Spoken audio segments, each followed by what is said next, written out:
Good morning friends, स्वागत है आपका आपके अपने YouTube channel study with Ravi Thakur पर। तो चलिए आज का हिंदी एडिटोरियल वोकैबुलरी की शुरुआत करते हैं। थोड़ी सी माफ़ी चाहूँगा, आज मे बी मेरी वॉइस जो है वो इको हो सकती है, तो उसके लिए थोड़ा सा माफ़ कीजिएगा, थोड़ा मैनेज कर लीजिएगा। आज का जो पहला एडिटोरियल दिया गया था हिंदू का, उसका हेडिंग है another shade of grey on Pakistan staying in FATF list. FATF होता है financial action task force. Financial action task force, तो ये जो बॉडी है UN बेस्ड ये बॉडी है।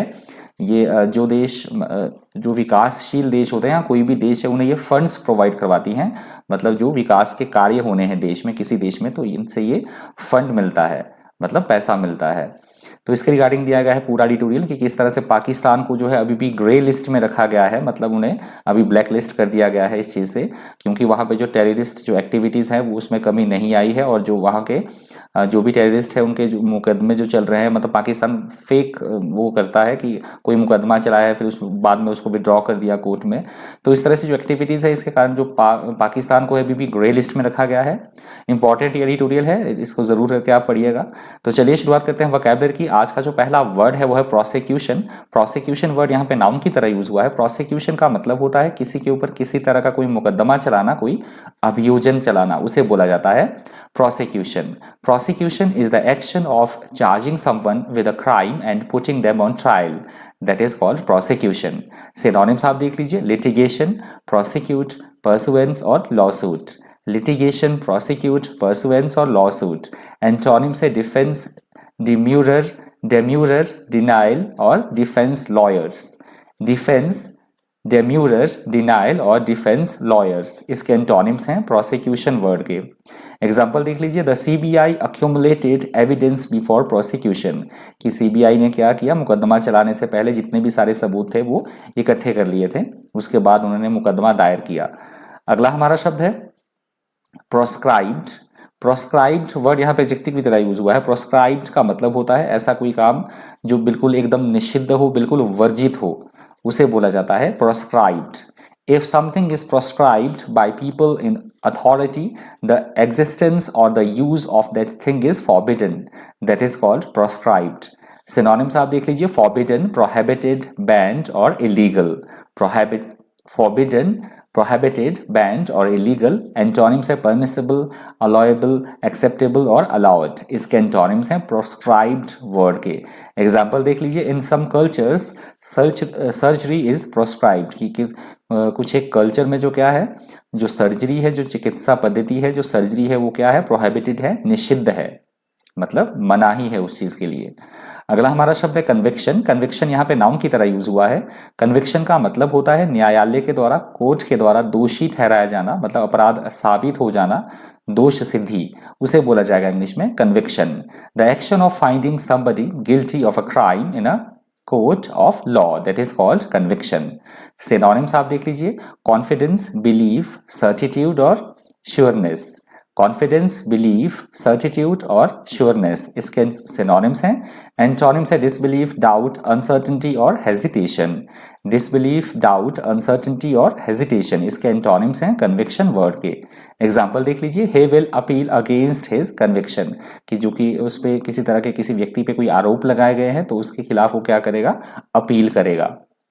अगला हमारा शब्द है कंप्लायंस। कंप्लायंस वर्ड यहाँ पे नाउन की तरह यूज हुआ है। कंप्लायंस का मतलब होता है किसी भी चीज के अनुरूप होना, चीजें अनुरूपता होना, अनुकूलता होना, अनुपालन, उसे बोला जाता है कंप्लायंस। किसी भी चीज के मतलब साथ साथ, मतलब उसके कोई भी चीज, कोई रिक्वायर्ड जो थिंग्स है उसको पूरा करना। कुछ चीजें हैं, कोई रूल्स रेगुलेशन, कोई भी चीज हो सकती है, तो उसके अनुरूपता होना, मतलब उसको वो पूरी करना सारी चीजें, that is called compliance. Compliance with something, for example a law, treaty or agreement means doing what you are required or expected to do, that is called compliance। synonyms आप देख लीजिए, submission, conformity, obedience और observance। submission, conformity, obedience और observance। antonyms है non-conformity, refusal, defiance और dissent। Non कॉन्फॉर्मिटी, refusal, defines और decent, इसके antonyms है कंप्लायंस वर्ड के। एग्जाम्पल देख लीजिए, compliance with the rules is expected, कि जो रूल्स हैं, किसी तरह के नियम और कानून है, उसकी अनुपालना होनी चाहिए, इस तरह से आशा की जाती है। यहाँ से हमारा दूसरा एडिटोरियल शुरू हो रहा है। हेडिंग आप देख रहे हैं, caution and optimism on preventing the third wave. तो दूसरा जो एडिटोरियल दिया गया है ये तीसरी लहर के बारे में दिया है, कोविड-19 के बारे में ही दिया गया है, किस तरह से हमें जो टीकाकरण इनोकुलेशन जो प्रोसेस है उसको बढ़ाना होगा और हमें बिल्कुल भी कोताही नहीं बरतनी है। तीसरी वेव वैसे कहा गया है कि इतनी ज़्यादा मतलब भयानक नहीं होगी जो तीसरी वेव होगी कोरोना की, परंतु फिर भी इसके मतलब ये हम इस समझने से हम मतलब किसी भी तरह की कोई लापरवाही नहीं बरत सकते हैं। तो इस तरह से बातें कही गई हैं, इंपॉर्टेंट एडिटोरियल है, इसको भी आप पढ़ लीजिएगा। इसका पहला वर्ड है डेवास्टेटिंग। डेवास्टेटिंग वर्ड यहाँ पे एडजेक्टिव की तरह यूज हुआ है। डेवास्टेटिंग का मतलब होता है एकदम से कोई चीज हानिकारक होना, डैमेज करने वाली, विध्वंसकारी, उजाड़ने वाला, उसे बोला जाएगा devastating. If you describe something as devastating you are emphasizing that it is very harmful और damaging, that is called devastating. Synonyms आप देख लीजिए, डिस्ट्रक्टिव, ruinous, disastrous और calamitous। डिस्ट्रक्टिव, ruinous, disastrous और calamitous। एंटोनिम्स है कंस्ट्रक्टिव, ब्लैंड, हैप्पी और respectful. Constructive, bland, happy और respectful, इसके एंटोनिम्स हैं डेवास्टेटिंग वर्ड के। एग्जाम्पल देख लीजिए, affairs do have a devastating effect on marriages, कि यदि एक्स्ट्रा मैरिटल अफेयर्स होते हैं, अफेयर किसी का है तो वो शादी पे क्या करेंगे, मतलब भयानक हानिकारक प्रभाव डालेंगे शादी के ऊपर, किसी की भी शादी के ऊपर। अगला हमारा शब्द है कन्वर्ज। कन्वर्ज वर्ड यहाँ पे वर्ब की तरह यूज हुआ है, कॉन्वर्ज। कॉन्वर्ज यहाँ पे वर्ब की तरह यूज हुआ है। कॉन्वर्ज का मतलब होता है किन्हीं भी चीजों का आपस में मिलना, एक जगह पर आकर मिलना, इकट्ठा होना, इंटरसेक्ट होना, ऐसे हम बोल सकते हैं। That is called converge. To be adjacent और come together, that is called converge. Synonyms आप देख लीजिए, मीट, गैदर, फोकस और कॉन्ग्रीगेट। मीट, गैदर, फोकस और कॉन्ग्रीगेट। एंटोनिम्स है डाइवर्ज, डिवाइड, डिस्पर्स और सेपरेट। डाइवर्ज, डिवाइड, डिस्पर्स और सेपरेट, इसके एंटोनिम्स है कॉन्वर्ज वर्ड के। एग्जाम्पल देख लीजिए, the lines converge at this point, की जो लाइन्स हैं, रेखाएं हैं, वो इस पॉइंट पे, इस बिंदु पर आपस में मिलती हैं। अगला हमारा शब्द है इंसिडेंस। इंसिडेंस यहाँ पे नाउन की तरह यूज हुआ है। इंसिडेंस का मतलब होता है कोई घटना कितनी बार घटित हुई है, या तो उसकी संख्या, या किसी तरह की कोई घटना, कोई वाक्या, या घटित होने की दर, पैमाना या व्यापकता, उसको बोला जाएगा इंसिडेंस। इजी वर्ड है, फिर भी मैंने ले लिया है, यूज हुआ था ट्यूटोरियल में। तो the incidence of something, especially something bad such as a disease, is frequency with which it occurs or the occasions when it occurs, that is called incidence. Incidence के आप synonyms देख लीजिए, occurrence, frequency, rate और amount। antonyms है departure, lag, eminence और drawback। Example भी देख लीजिए, the incidence of breast cancer increases with age, की जैसे जैसे एज बढ़ती है महिलाओं की तो उनके जो ब्रेस्ट कैंसर का जो खतरा है वो भी बढ़ता रहता है। अगला हमारा शब्द है अनप्रेसिडेंटेड। अनप्रेसिडेंटेड यहाँ पे एडजेक्टिव की तरह यूज हुआ है। अनप्रेसिडेंटेड का मतलब होता है ऐसी कोई बात, ऐसी कोई घटना जो आज से पहले कभी घटित ना हुई हो, उसे हम बोल सकते हैं अभूतपूर्व या अद्वितीय, और इंग्लिश में उसको बोला जाएगा unprecedented. If something is unprecedented, it has never happened before, that is called unprecedented. Synonyms आप देख लीजिए, unparalleled, novel, singular और unusual।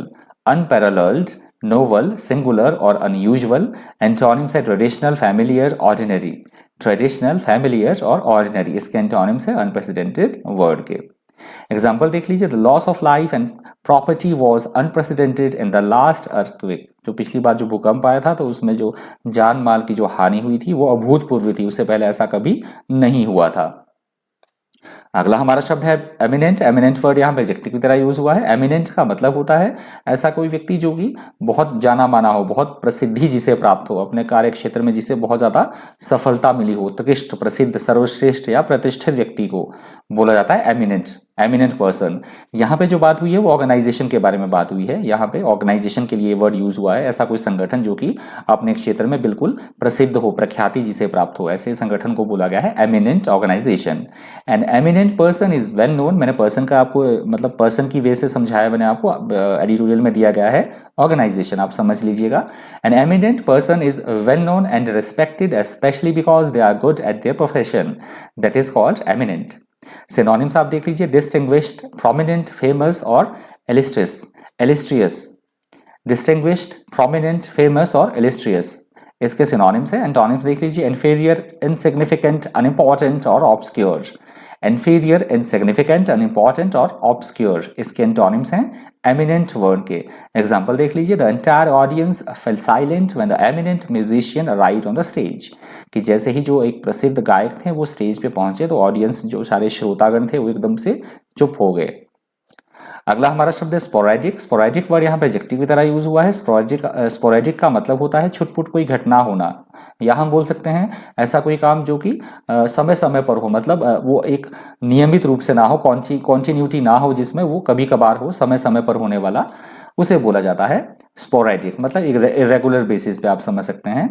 Sporadic occurrences of something happen at irregular intervals, that is called sporadic। Synonyms आप देख लीजिए, intermittent, irregular, fitful और occasional. Intermittent, irregular, fitful और occasional. Antonyms है फ्रीक्वेंट, कांस्टेंट, कॉन्टिन्यूअस और परसिस्टेंट। फ्रीक्वेंट, कांस्टेंट, कॉन्टिन्यूअस और persistent इसके antonyms हैं स्पोरेडिक वर्ड के। एग्जाम्पल देख लीजिए, apart from hearing sporadic gun fire the day was pretty quite, कि दिन में काफ़ी थोड़ी शांति थी, उसको छोड़ के छोटी मोटी जो थोड़ी रुक रुक के थोड़ी बहुत जो गन फायर हो रही थी या छिटपुट जो इस तरह की कोई घटना हो रही थी, उसको छोड़कर जो दिन था कुल मिलाकर थोड़ा सा शांति रहा। अगला हमारा शब्द है फॉर द फोर्सिएबल फ्यूचर। ये वर्ड मैंने पूरा ही ले लिया है। फॉर द फ्रेजल वर्ब की तरह यूज, फ्रेज की तरह, माफ कीजिएगा, इडियम्स और फ्रेज, ये वर्ड फ्रेज की तरह यूज हुआ है फॉर द फॉरसिएबल फ्यूचर। मैंने पहले यही वर्ड लिया था फॉरसिएबल, पर मैंने फिर पूरा ये वर्ड ले लिया, ये फ्रेज की तरह यूज हुआ है पूरा word for the foreseeable future.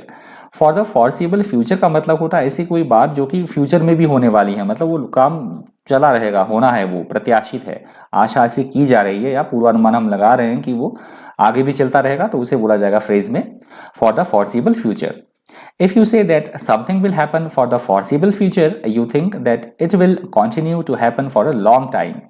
That is called for the foreseeable future. Synonyms आप इसके देख लीजिए, in the near future, indefinitely, in the nearest future or forever. In the near future, indefinitely, in the nearest future or forever. Antonyms है इसके afterward, eventually, gradually. Afterward, eventually और gradually इसके antonyms हैं for the foreseeable future के। Example आप देख सकते हैं, profit and dividend growth looks above average for the foreseeable future की। कमिंग फ्यूचर में भी जो हमारे कंपनी के या किसी भी व्यवसाय के प्रॉफिट और लाभांश होता है, जो लाभ और लाभांश होते हैं, उसकी जो ग्रोथ रेट है, उसका जो विकास की दर है, वो एवरेज से ऊपर रहने वाली है, इस तरह से आशा की जा रही है, मतलब रहने वाली है इस तरह से वो फ्यूचर में भी। तो आई होप आपको वर्ड समझ में, ये फ्रेज अच्छी तरह समझ में आया होगा। तो ये आज के द हिंदू एडिटोरियल वोकैबुलरी का अंतिम शब्द था, ये फ्रेज। यदि आपको वीडियो हेल्पफुल लगा हो, इन्फॉर्मेटिव लगा हो, तो प्लीज़ वीडियो को लाइक कर दीजिएगा। आपका कोई सजेशन है, आपको कोई सजेशन आप देना चाहते हैं, तो प्लीज़ कमेंट बॉक्स में पिन ज़रूर कर दीजिएगा, कमेंट बॉक्स में ज़रूर डाल दीजिएगा। कोई सजेशन है, कोई इसमें इंप्रूवमेंट करना है, तो प्लीज़ कमेंट में ज़रूर आप लिख दीजिएगा।